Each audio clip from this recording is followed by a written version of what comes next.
प्रणाम गुरुजी। प्रणाम। मेरा नाम डॉक्टर गौरव है, मैं राजस्थान में जयपुर के पास से हूँ। गुरुजी, अनुभव तो मुझे यूँ तो बहुत सारे हुए, पर मैं साधकों का समय बचाने के लिए सिर्फ इतना कहूँगा कि मेरे जीवन का अब तक का सबसे अच्छा अनुभव मुझे आज ही हुआ, और वो है मेरी संतुष्टि और प्रसन्नता। और उसका गुरुजी प्रमुख श्रेय तो कोई कहने की आवश्यकता नहीं है कि आपको है और अपनी टीम को है, लेकिन मेरा परिवार, मेरी पत्नी, मेरा भाई यहाँ आए हुए हैं और उनका मुझे पूरा सपोर्ट है। तो मैं इतना प्रसन्न हूँ कि मेरी साधना अब हमेशा होगी। बस यही मुझे कहना है। आपका परिवार में कौन कौन आया है? जी, मेरी पत्नी है साधना, और कौन है? और मेरा एक कजिन ब्रदर है। Cousin brother. चलो, अच्छी बात है। हाँ, ये भी साधना करती हैं? जी सर, इनका नाम ही साधना है गुरुजी। तो क्यों नहीं साधना करेंगी? और हमें ये अच्छा लगा कि आपकी यानी कम उम्र और फिर उसकी भी कम उम्र, और इस मार्ग में लग गए, दोनों लग गए, तो जीवन बड़ा आराम का आगे व्यतीत होगा। ठीक है, एक दूसरे से शिकायत नहीं होगी। नहीं तो ये शिकायत होती है कि कब तक आंख बंद करके बैठे रहोगे, आंखें खोलो। मैं सही कह रहा हूँ? ठीक है गुरुजी, एक छोटे से बात और थी जी, कि वो मैं थोड़ा संकोच भी कर रहा था कई दिनों से, पर अब आप पिता समान हैं। ये गुरुजी एक्चुअली प्रेग्नेंट भी है, तो 7वां महीना इसका शुरू हो गया है। इतना स्पष्ट ना बोलें, कोई बात नहीं, आपने पहला वाक्य बोल दिया, कोई बात जी गुरु। स्पष्ट ज़्यादा नहीं। हाँ, एक्चुअली मुझे लगता है कि पूरे शिविर में शायद एक ही साधक है जिस पे शक्तिपात शायद नहीं हुआ हो। क्या?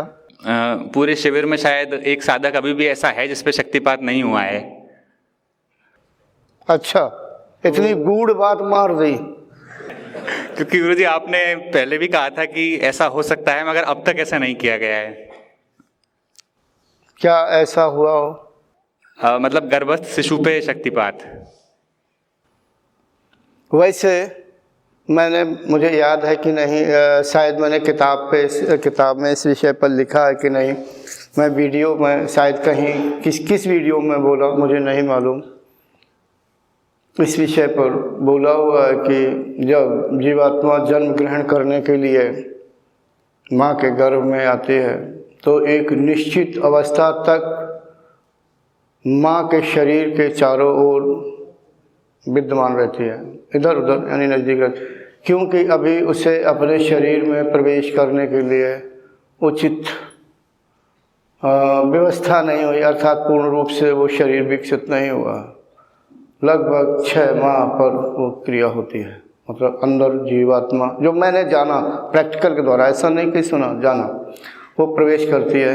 फिर भी वो एक ऐसी अवस्था में होती है कि जैसे ही प्रवेश करती है उस शरीर के अंदर जो उसके लिए तैयार हो रहा है, जो पूर्ण रूप से अभी उसके अंग विकसित नहीं हुए हैं, तो उसकी जो चैतन्यता है, जो उसकी अनुभूति है, पहले बाहर तो होती है, वो स्वयं अपने आप में करता है कि हाँ मुझे यहाँ से मतलब जन्म लेना है, ये मेरी माँ है होने वाली।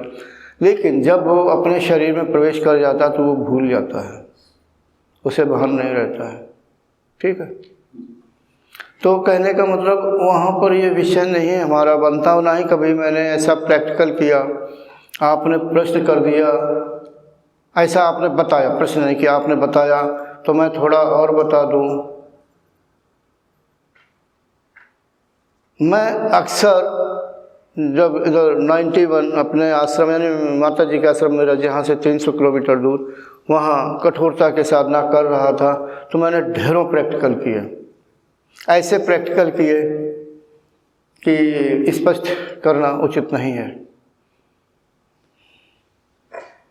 चलो बताए देता हूँ, नहीं कहते मैं नहीं बताऊँगा, चलो बताए देता हूँ। कुछ लोग होते हैं, तो उनमें से मैं भी एक हूँ, कि एक साधिका थी, मेरी गुरु बहन,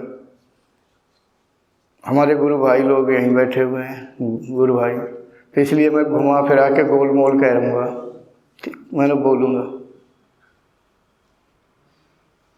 92 में मैंने कहा, वो साधिका वहीं मिरज आश्रम में आई, हमारी उसकी बहुत बनती थी।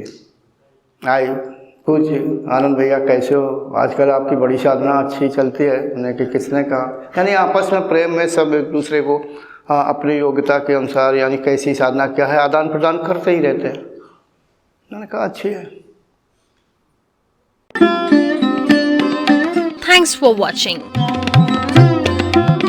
Remember to like, comment and subscribe.